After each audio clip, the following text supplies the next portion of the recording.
China's President Xi Jinping bodaciously announced that the ongoing Forum for Chinese Africa Cooperation (FOCAC), the China plans to invest 60 billion US dollars to enhance bilateral ties with Africa. You're watching Beesweek. My name is Wenson Mavoro, and my guest this evening is Isaac Mwaipopo, the Chief Executive Officer for the Center for Trade Policy and Development. The focus of this evening's conversation will be Zambia-China trade relationship. Isaac, just to get right into it, there's a delegation as we speak in China led by President Edgar Lungu that, has been having several bilateral talks at different level. Now, what I'd like to find out from you is what can be done to create a win-win situation, as is the theme for the FOCAC. Well, a lot can actually be done to create a win-win situation for Zambia and China. In the first place, there is need to ask ourselves a question in terms of what we are bringing to the table, as they are having the discussions in terms of various investment opportunities that are existing in both countries. For a long time, we have seen that a number of African countries, Zambia inclusive, have not meaningfully benefited from investments that are coming through from a number of countries, among which includes China, for a simple reason that we have not strategically positioned ourselves to benefit from the opportunities that are existing in other countries. That's why you see a number of Chinese investors, a number of foreign firms coming to exploit the various opportunities that exist in Zambia. On the other hand, it becomes very difficult for you to find a Zambian firm that is fully or firmly established in some of these countries that have invested a lot in this country. So as the conversations are going on at the summit, which has just opened today, one of the things that we are hoping to see at the end of the summit are some of the benefits that would have accrued to Zambia.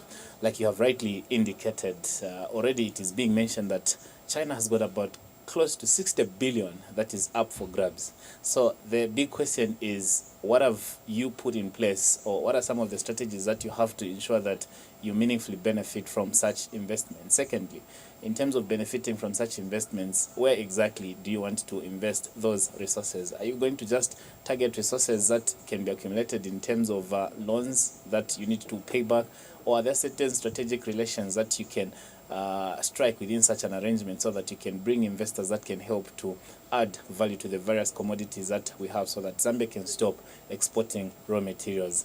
It was yet to be seen. You can actually get to participate on this very important conversation that has a bearing on Zambia's developmental and investment trajectory by simply calling 097 4001218. And for those of you that are watching us on Facebook, you can simply drop your comment over there and we will be able to look at it. Now, at this particular time, we would like to just get to see the perspective from the civil society organizations as to what exactly do they think as these bilateral talks are currently going on in China in the following clip. Particularly important. I think it was a good decision to send a delegation, but I think more importantly, we need to have a delegation that is, attuned to the specific needs that Zambia has currently. China is one of the countries with whom we have a significant amount of debt, and so specifically conversations about how to refinance that in a way that doesn't harm us more, but essentially is in the best interest of the Zambian citizenry. I think it's important. We have, a high poverty rate, so even in terms of the amount of money that we're spending on, the actual interest payment, it's important to keep this in mind to make sure that we are not then putting that could potentially harm, particularly the most vulnerable in our economy. So I think from a debt perspective, it's important to ensure that whatever is being discussed right now, it's against the background of the fact that as a country, we still need to have a significant amount of resources that we're reinvesting into the country, not only for economic growth, but also for poverty alleviation and reduction. Well, as a civil society for poverty reduction, as the government engages the government of China, one of the key things that we're looking forward to, firstly, is the issue to do with mutually beneficial agreements. Starting with markets. I think markets are very important for Zambian goods to China. I think we need to open up more in terms of that market. There's a lot that is coming from that market to Zambia, but also we have a lot of produce that is being produced locally by our producers here in Zambia, and we hope that they can champion that. That's one way of growing your domestic economy. And with regards to debt restructuring, China now is holding one of the biggest portfolios with regards to our debt portfolio as a country. And we hope that one of the things government will do ultimately is to ensure that there's transparency with the renegotiations in terms of debt restructuring. That is very, very critical for public scrutiny, but also important such that as a country we don't give out too much, but also don't get in a position country we fail to meet those obligations on. Interesting perspectives emanating from the civil society organizations, with regards the FOCAC that is currently going on. And one of those things that is coming up is the issue of debt. The elephant in the room. Obviously, you can't run away from that.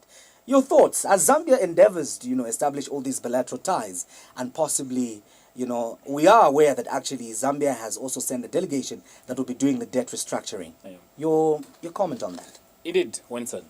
The biggest elephant we have in the room is debt. And this is not only a case for Zambia. There are many countries that are struggling with debt that have accumulated from the People's Republic of China, among which includes countries like Kenya. And in the case of Zambia, if you look at the total external debt, it's estimated to be around 9.1 billion US dollars, and close to 30% of that is estimated to be coming from the People's Republic of China. The worst part about that debt is that it's not very clear if the 3 billion US dollars that is estimated to be debt that we owe to China is the exact figure. There are actually some estimations that are indicating that the debt might actually be more especially that there are certain pipeline projects that were yet to be financed by the People's Republic of China.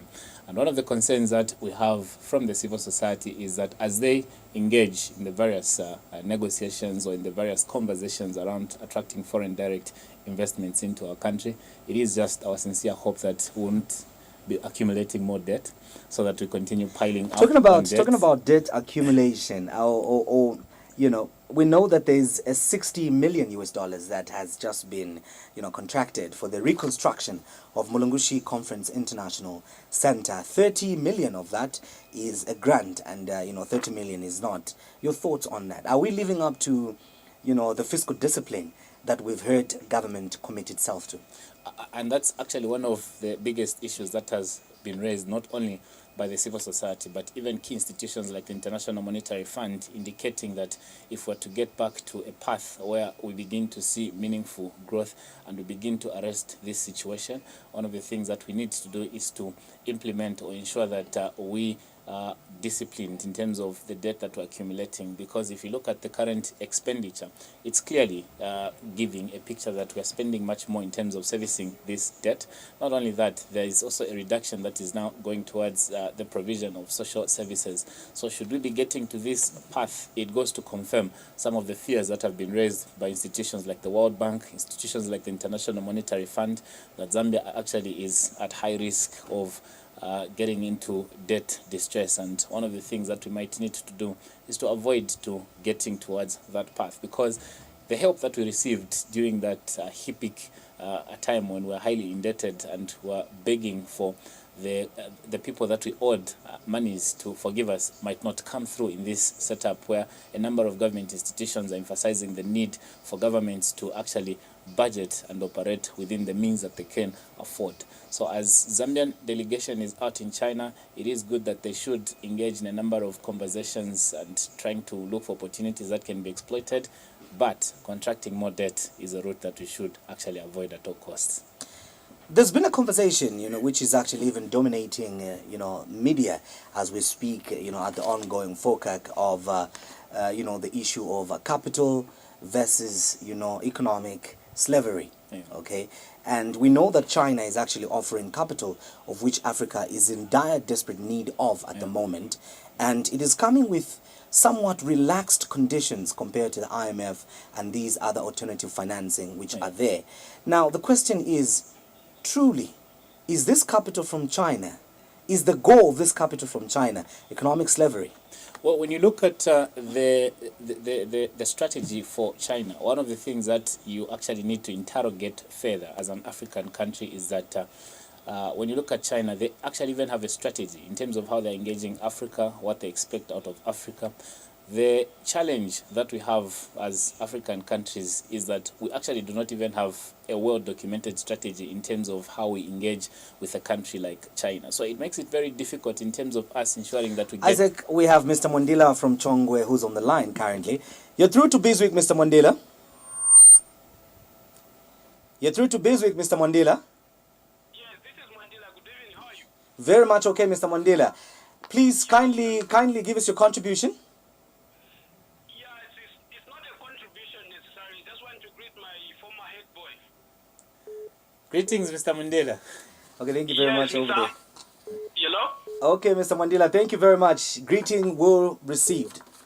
Okay, thank you. Yeah, So what I was trying to say is that there is need to actually come up with a strategy that helps us to clearly identify what we hope to get from a country like China. Let's try to dissect a bit the 60 billion that is up for grabs on the table. When you look at the figures that have been shared, they've actually been broken down. Part of the funds are earmarked to be given as grants. Part of the funds are earmarked to be given as loans with interest. But why there's doesn't... there's a significant figure that is also earmarked for the transportation of raw materials from Africa. If you look at the same figures, From which is Africa to close China. exactly, which is close to $20 billion. But besides that, if you look at the way they have structured these resources, one of the things that China has done has they have categorically stated in terms of where they are hoping to invest their resources, and some of these include the construction of bridges, it includes the construction of roads, and it could give you a certain picture that one of the drives that China might have is to work around ensuring that there is the necessary infrastructure that might be in place to facilitate the movement of various goods and services. To what extent I love the fact that, Isaac, you've talked about necessary infrastructure, and that brings me actually, to my other point. But before I get there, for those of you that would like to call us and contribute, if at all please you would want to exchange pleasantries, the Facebook platform is open for you. You can push your greetings over there, but at this particular time would really appreciate if you could simply contribute or simply ask that question that you have regarding the topic that we're discussing today. Back to my line of thought, Isaac, you've talked about the issue of infrastructure development, a key thing that Africa needs at the moment. And what you notice within infrastructure development is the fact that, most of these Chinese projects, the funds which are designated are mostly externalized. Exactly. They go back to China. Yeah. Raw materials come from China. Yeah. So it is as if the money doesn't leave China at the end of the day. And that's exactly what we are pushing. So what should across. be done then? That as they are having this conversation, we shouldn't just get excited about the figures. There should be an aspect of us bringing to the conversation in terms of how the local citizens are participating. We have a number of local manufacturers. We have a number of local contractors that have continued to complain about the inability for them to benefit from the various constructs or projects that are happening within the construction sector. So if we're to ensure that there is that kind of arrangement where our local contractors are benefiting, it begins from the conversation that they're having right now. If you look at the way the projects are being financed, one of the things that you find is that actually you find that China would finance about close to 85% of the entire project, and Zambia is expected to contribute about 15% in normal cases in most of these projects. But actually Zambia has been struggling to even raise the 15% in terms of contributing towards the bigger projects that have been going on. So this tends to actually disadvantage our country in a number of ways, in that the raw materials are imported from China. Labor, you bring a number of Chinese. Look at ZNBC when it was being refurbished. One of the things that you'd find that there was a dominance of a number of Chinese nationals that were busy constructing the new station that we have. Look at the international airport that we have. You find that there's a dominance of a number of Chinese nationals that are doing the construction. Almost every project that you can mention, you find that there's a huge presence of the Chinese. So this is actually also affecting the ability to transfer certain skills that they might possess to the Zambian nationals, and you end up having a number of graduates that might have done courses like engineering, civil engineering, and failing to participate in their own country. So there's need to restructure some of these things. 0974-001218 is the number to call if you have a contribution or a question in order to participate on this pertinent discussion.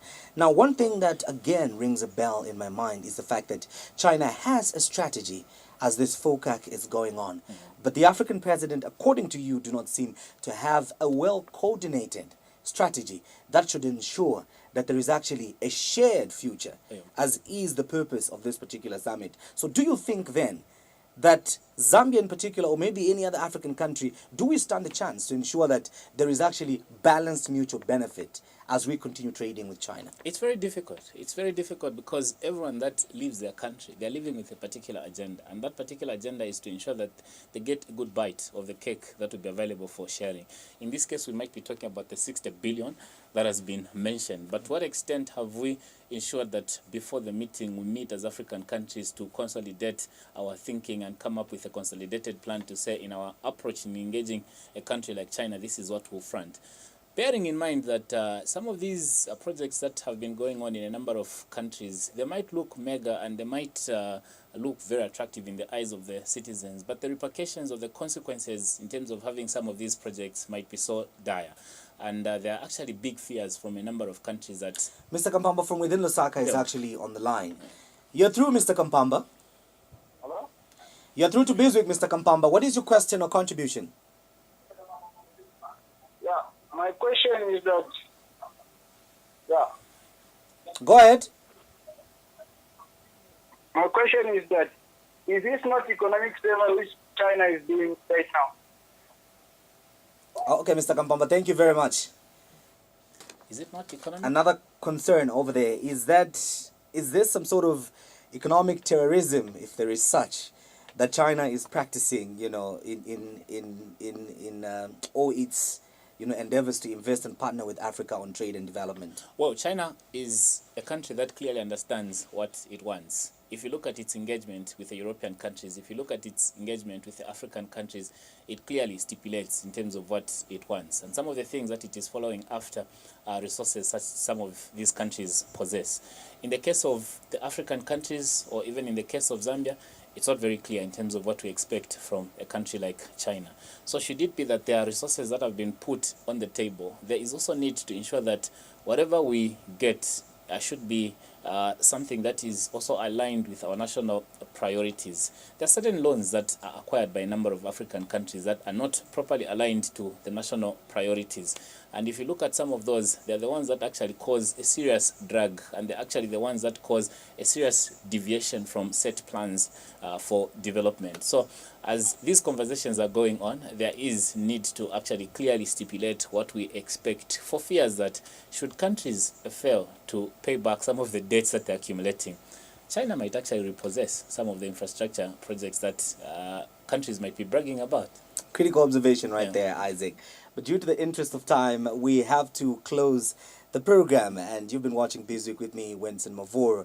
And key points emanating from this particular segment is the fact that, you know, Africa needs to invest more in preparation as they go for significant meetings such as the FOCAC that, you know, determine or have a bearing on Africa's economic and investment trajectory. And when we talk about preparation, what we simply mean is simply coming up with a consolidated strategy that spells out what is needed from this particular partnership as they engage not only with China, but whomever may be willing to work with Africa. My guest has been Isaac Moipopo from the Center for Trade Policy and Development, discussing the Zambia-China trade relationship.